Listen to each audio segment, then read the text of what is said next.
Hello, everybody. I am here again with Simone, and today we're going to tap into the energy of Gene Key 36. And our question for today is, what is the healing message that this archetype has for us? And we also want to tap into what it wants to be known as. So welcome, Simone. I'm so happy to have you here again. Oh, thanks for inviting me. I'm so thrilled to be here. And you are sitting again, I guess, with the book in your hands and feeling into the energy. Mm-hmm. Yeah, so I just have that. I have the book open in front of me, and I simply have my hands on Gene Key 36, and I'll just ask it if it wants to communicate today. Mm.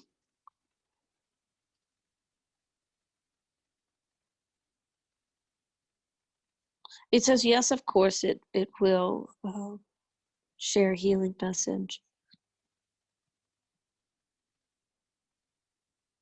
The first thing it did was it flashed me an image of the ocean. Like imagine just a big wave, really big wave, a wave that kind of caps over and you see the water dripping. And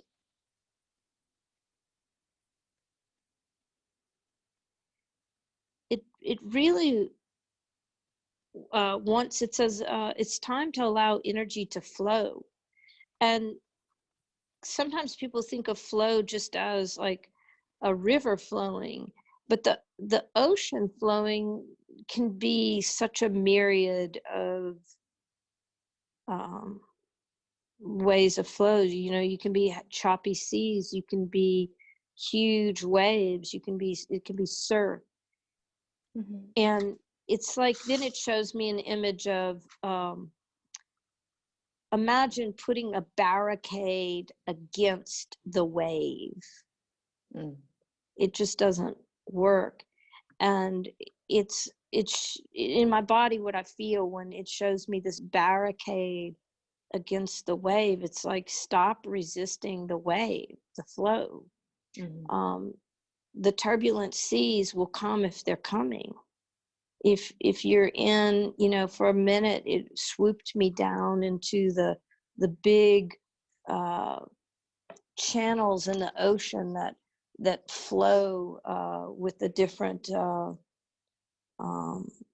the different areas of the ocean. It's like I'm in one of those big channels of flow. And if you're in that flow, you're in that flow. But sometimes you're in a really big wave, and it's not to put up a wall and barricade against it, but what does it feel like to allow the wave to wash through you? And then it flashed me an image of someone standing there. Imagine that you're standing on the beach, and this, you know, the surf is coming up to the beach, but it's this huge wave, maybe 12 foot tall, and the wave crashes over the person standing there on the beach. And the wave crashes and it reduces to foam that then flows back out into the ocean, and the person is still standing there. Mm-hmm. And the person's eyes are closed, and the person opens their eyes, and it's like, oh, I'm still standing even after that huge wave crashed over me. I'm still here, and the wave is gone. You know, the wave hits the shore, turns to foam, and then flows back out into the ocean. And Yeah. The Gene Key is asking, Gene Key 36 is asking, look at the difference between allowing the wave to crash over you and having that experience, as opposed to building a barricade against the wave. Yeah. Look at how much energy, you know, and stress. And he shows me the same being who's standing on the shore, you know, building that barricade and holding it up with all its his might. And it's like, even in the building, even in the holding up, it knows that it can't keep the wave away from the shore. It's impossible. The wave is going to come through. And the Gene Key 36 is showing me that when you barricade against the wave coming through, it's so much more energy, and it does so much more damage, because when the wave hits the barricade that's built, the logs, the wood just, you know, flies everywhere, and it has a force of its own, and the wave hitting the barricade from that vertical line is, you know, with its full force slamming into it, it comes through, it breaks the barricade. The person holding the barricade tumbles, is hit by the wood that the barricade was made of. Everything is torn apart and damaged and hurt. And yet the wave still crashed, and then it still flowed out to sea. And in these comparisons, in my own physical vessel, I feel the difference, you know, of allowing the wave to crash over, and then you know, being in that whole image and vibration of the wave crashing into the barricade that was created. It's like you have to it's the difference between just dealing with the wave that's going to wash over you, the flow, or dealing with the damage that whatever barricade you try to block the wave with, creates when the wave hits it and destroys it.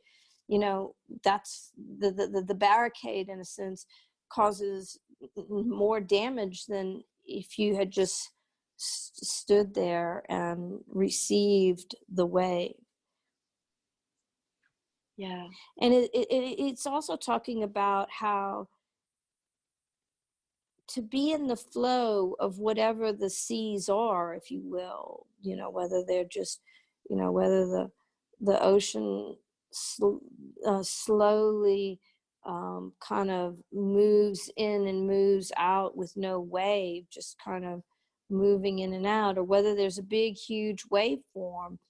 It's just to notice the self, and it's the knowing that the waves are going to come and go, and you will still be there through it. That, in a sense, creates fearlessness, or at least capacity to hold the wave, in a sense, or to experience the wave. And it's like the turbulence is not the wave hitting the shore. That's not the turbulence. The turbulence is all the building of the barricade.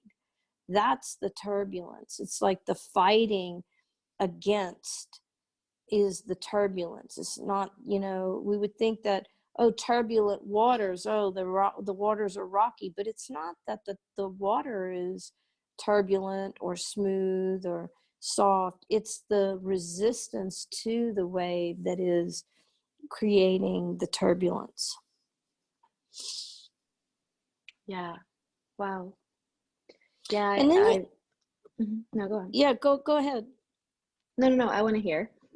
He shows it's like there's so many ways to you know, some people stand on the shore and just let the wave hit them, and some people see the wave coming and they dive right in, and then there's some people who have the capacity to fly over the wave and land on the other side.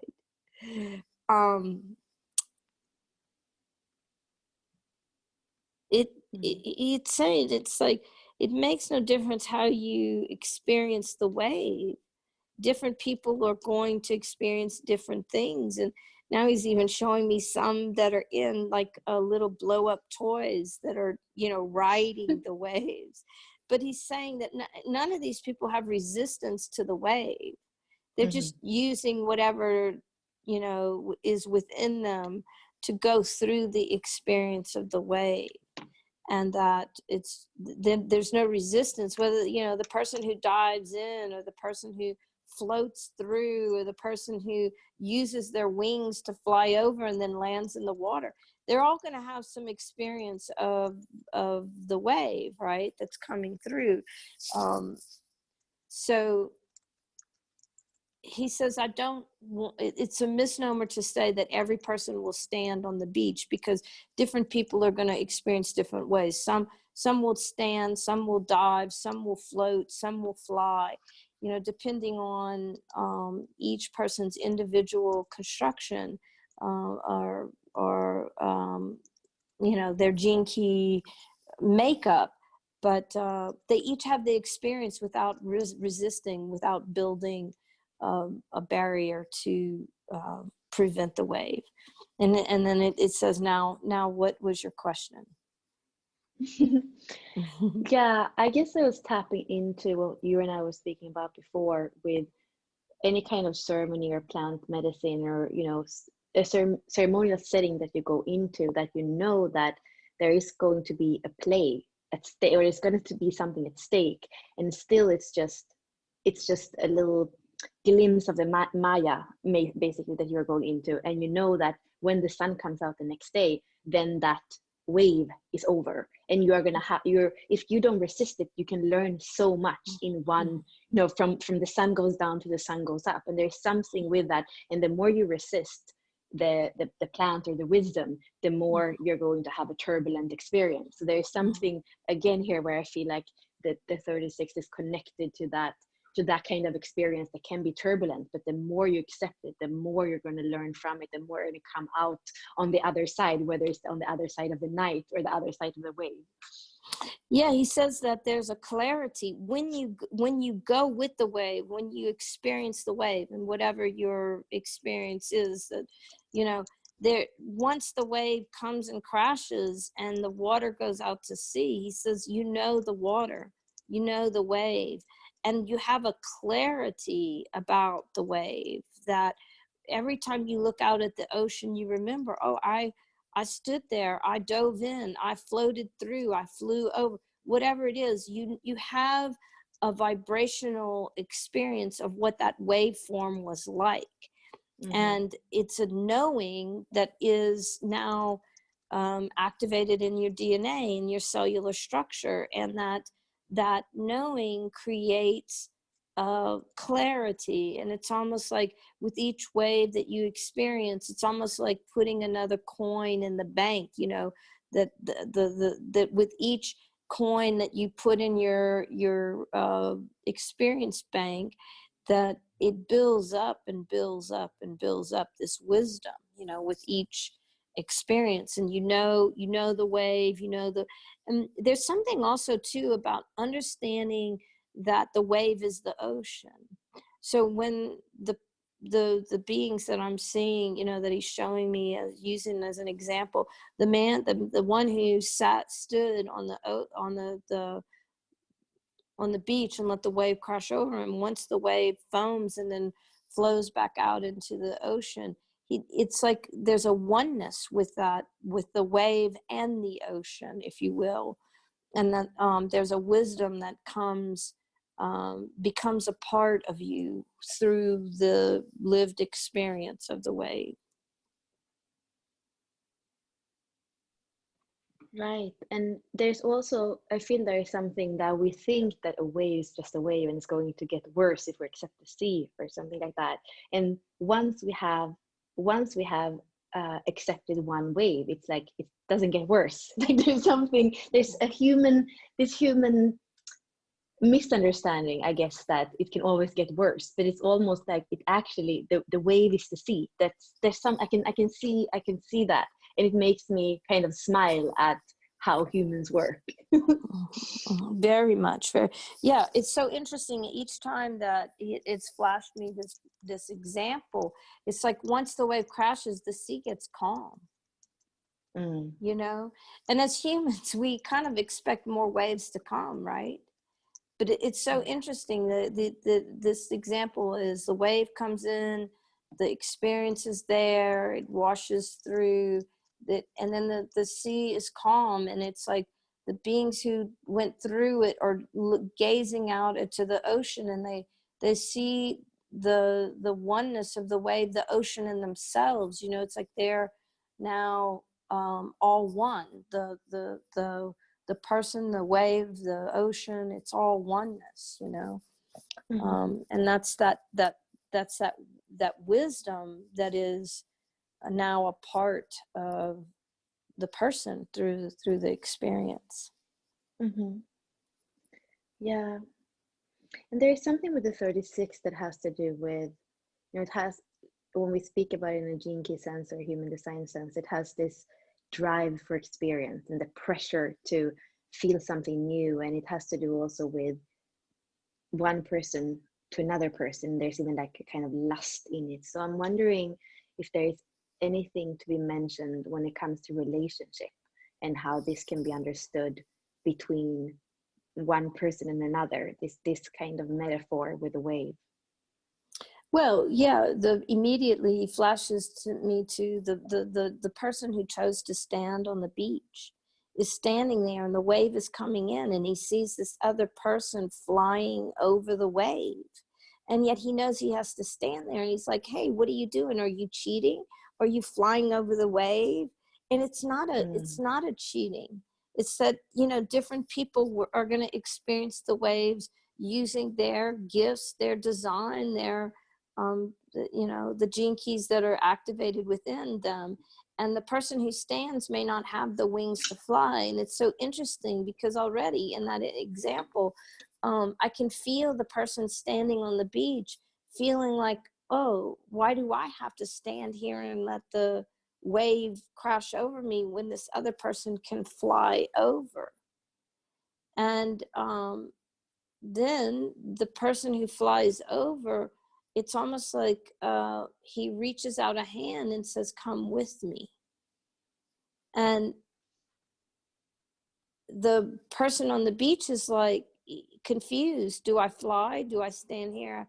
And I can see how different people will receive the invitation to fly and feel like, oh, this is perfect. And then other people won't be able to receive the invitation. And some will just not want to receive the invitation. And yet then they're all on the water together. And there is something about isolation, because the one who dove and the one who rode out the wave on the blow up toy and the one who flew over, they're all in the water now bobbing, and they're together in union, and the other person is standing on the beach. And there does feel a bit of isolation, like the one standing on the beach feels a little not part of the group. And the 36 is saying, but you could walk in. You know, it's a choice. Do you want to walk in or do you not want to walk in? Do you walk in? Are you compelled to walk in? Do you resist walking in? Are you drawn to walking in? Are you magnetized? Does it feel natural or unnatural? And the 36 says there's no right or wrong. There's no good or bad. It's just a matter of choice. He says what I would encourage you to look at is whether you feel drawn into the group, into the relationship, or do you feel okay lying on the beach on your own. It's not an issue of joining the group, being in relationship is good or bad. It's really about the come from within. That if one is resisting, rejecting, isolating, if there's a charge to the choice not to be in relationship, that's the issue. If there's no choice, if the person stands and lets the wave crash in and the water foams out and goes out to sea, and then decides, I want to make a sandcastle, this is what brings me joy, then it's not about isolation. It's about, I chose this joy for myself.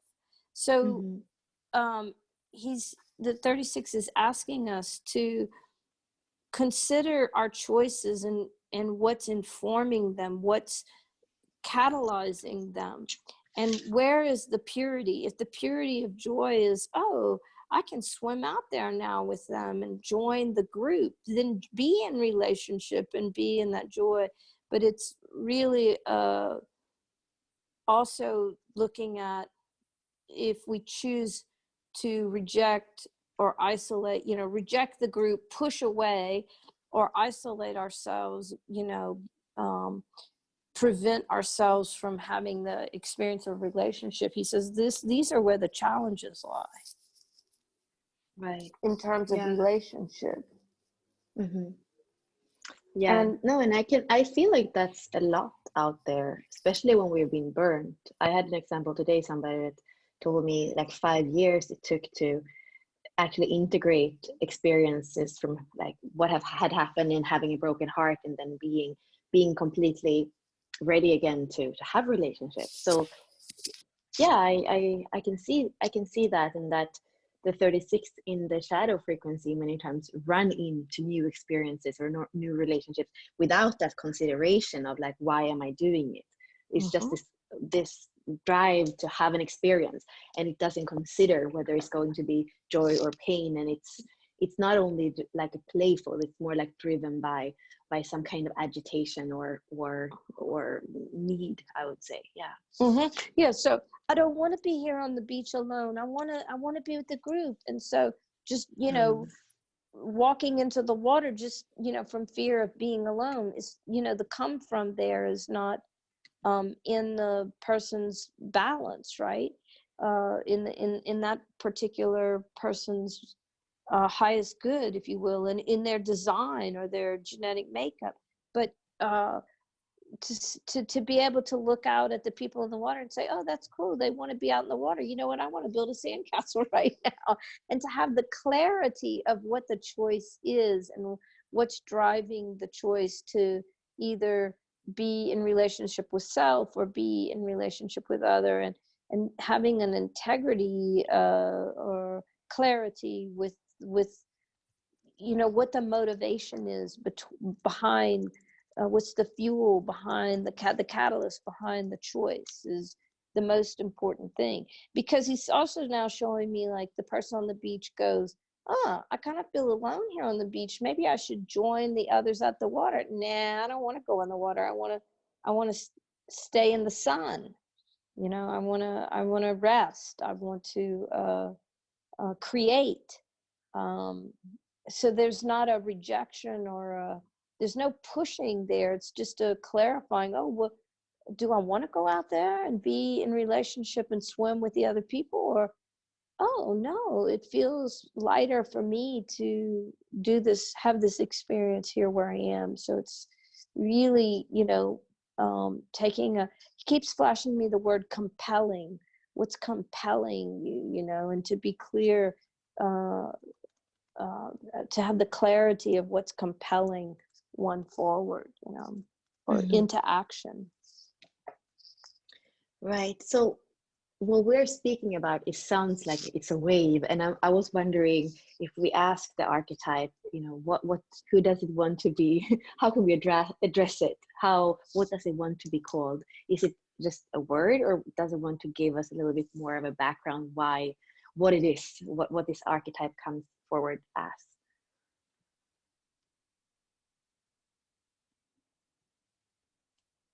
It shows me the words wave of experience.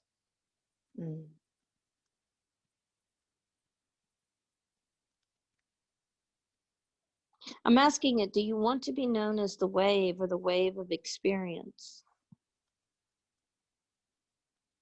It says that's somewhat limiting. So I'm asking for the fullest expression that it can share with us.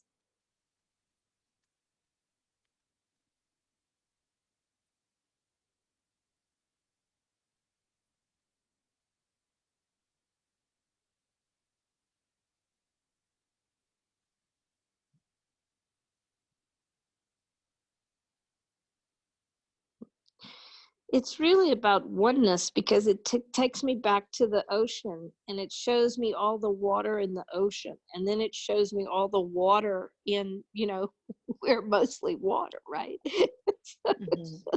We are the wave. We are both the wave and the person, the experience and the experiencer. And so there's a oneness to the 36 that it would like to be acknowledged for.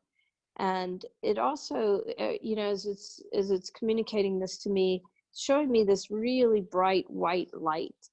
Mm-hmm.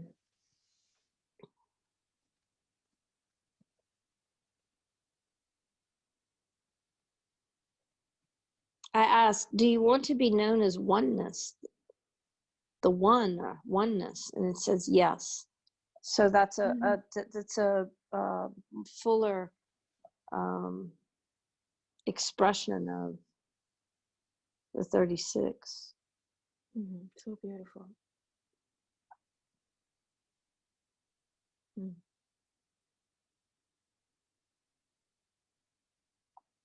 And now he's talking about relationship, and he's relating it to oneness, right? And it's showing me how that the relationship with self, within the self, is the relationship with the world, with others. So it's another way to look at oneness, or not oneness, if you will, you know. That the fuller the relationship with within the self is, the more oneness is felt within and without, you know, inside the body, outside of the body. Um, and then he shows me this being that is realizing the relationship within self, and then he took that person and made the person into a fractal. And then so then it's like, imagine, you know, one person becomes millions of people through the fractal, which is such a great metaphor for how we are in this world. So further exemplifying its connection to oneness. It's Mm-hmm. Yeah, no, this is amazing, and I feel like I feel it's a healing message, because if we can integrate this in our life and in our relationships and how we respond, because basically it's about responding to what's out there, to the turbulence, to the experience, and also knowing where that we are one somehow in this whole thing. So yeah, I feel like it's a very all-encompassing message. Is there anything else that wants to be said, or are we complete? the last image, or this next image that it shows me, is you know, when you're at the ocean and the sun is setting and you see the fire of the sun descend into the water of the ocean. Oh, again, it's a oneness metaphor, because the divine masculine and the divine feminine are in union at the sunset and becoming one, where the fire of the sun enters the water of the ocean. So the divine masculine enters the divine feminine, which is, you know, or joins with, which is another expression of oneness, wholeness, of completion, if you will. Wow. Well, thank you so much, and thank you, the archetype of the 36. Yes, we thank you, 36, so much for sharing your wisdom, and we disconnect. Thank you.